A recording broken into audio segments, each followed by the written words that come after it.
1983 সালে জাতিগত শংসাপত্রে নাম ছিল অনন্ত দাস। 2002 সালে তিনি হলেন মিলন দাস। আবার 2007 সালে ভোটার কার্ডে তিনি হলেন অনন্ত দাস। তার জন্য অভিজিৎ দাসের নাম বাদ গেল ভোটার তালিকা থেকে। বাবার নামের সঙ্গে মিসম্যাচ হওয়ায় শুনানিতে ডাকা হয়েছিল অভিজিৎকে। 2002 সালে তার 18 বছর না হওয়ায় ভোটার হয়নি।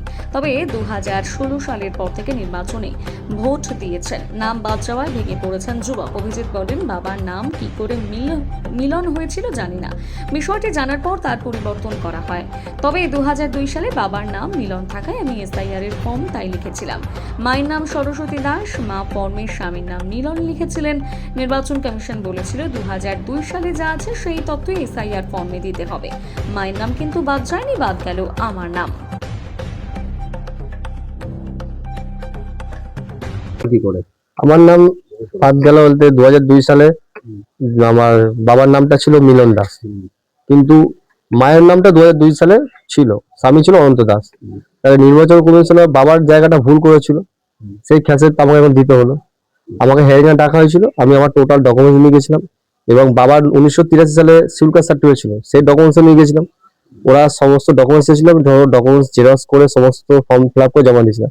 কিন্তু যখন আজকে যে লিস্টটা বেরোলো সেখানে আমার নামটা পুরোপুরি ডিলিট করে দিয়েছে এবং বাবারটা পজিশনে ফেলে দিয়েছে।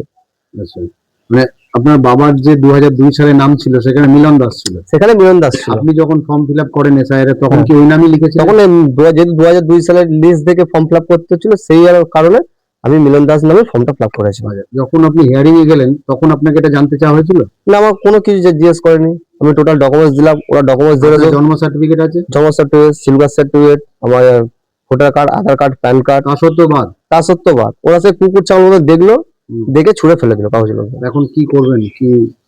এখন কি করবো এখন সেটা বুঝে পাচ্ছি না। এবার তো আবার সামনে বিধানসভা ভোট, ভোটে তো আমি এখানকার বাসিন্দা, ভোট যদি না দিতে পারি তাহলে নিজেকে আর কি বলবো মনে করবো। শুধু ভোট দেওয়া নয়, এর সঙ্গে আরো অনেক কিছু তো জড়িয়ে রয়েছে। মানে এখন কি আবার আবেদন করবেন নতুন করে? আবার নতুন করে আবেদন করতে হবে, দেখা যাক কি হয়। কি নাম আপনার? আমার নাম অভিজিৎ দাস। ছায়াসঙ্গী, তার নামটাই বাদ চলে গেল। হ্যাঁ, আশ্চর্যজনক। মানে যে ছেলেটা 2016 সাল থেকে ভোট দিচ্ছে তার নামটা বাদ চলে গেল।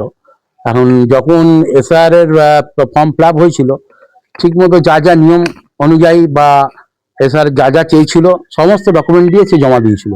তারপর যখন তার এই লিস্টে হিয়ারিং এ আসে, হিয়ারিং এ তখন সে সমস্ত রকম ডকুমেন্টস নিয়ে যায়।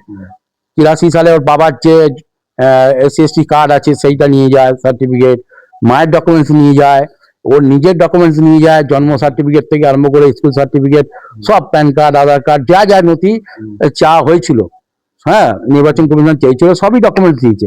কিন্তু ও যখন ডকুমেন্টস দিয়ে চলে আসলো, আমি জিজ্ঞেস করেছিলাম কি রে কি দেখলো, কি বললো? বললো সে তো না দেখার মতোই দেখলো, নিয়ে কাগজ রেখে দিল, বলে চলে যান, হয়ে গেছে। মানে তখন থেকেই ও একটু টেনশনে ভুগছিল। না আজকে যখন ওর নামটা দেখলো বেরোলো ডিলিটেড দেখা, ও তো সব একবারে ভেঙে পড়েছে। মানে কি হবে একটা স্বাভাবিক একটু অল্প বয়সের ছেলে, হ্যাঁ তরুণ ছেলে, এগুলো মনে হচ্ছে ইচ্ছাকৃত ভাবে করছে। হ্যাঁ, প্রথমে তো হ্যারাস করছেই মানুষকে, মানুষের একটা কাজের টাইম আছে, মা অসুস্থ, বিভিন্ন রকম নিয়ে তাকে ডেকে পাঠিয়ে সব হ্যারাস করা হলো।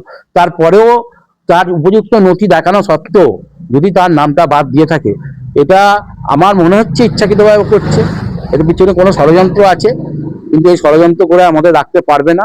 কেন আমরা যেহেতু ওর সমস্ত ডকুমেন্টস আছে, ফর্ম 6 ফিল আপ করে ওর নাম তোলার ব্যবস্থা করব। সুপ্রিম কোর্ট যেহেতু আইন আছে তুলতে হবে, কিন্তু মানুষকে এবারে অযথা হ্যারাস করা কোনো মনে হচ্ছে কোনো এর মধ্যে ঐসন্ধিক কিছু একটা আছে।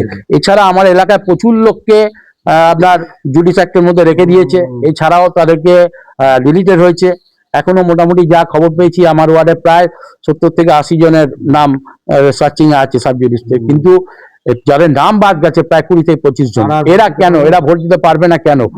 ভারতের নাগরিকত্ব শাখা সত্ত্বেও আতঙ্কিত মানে এই ছেলেটা তো এখন আমার সামনে যে হাজির, সেই তো ভেঙে রয়েছে, সে একটা চিন্তার মধ্যে রয়েছে। এর জন্য যদি কিছু হয়ে যায় এর জন্য দায়ী কে থাকবে? নির্বাচন কমিশন দায়ী থাকবে।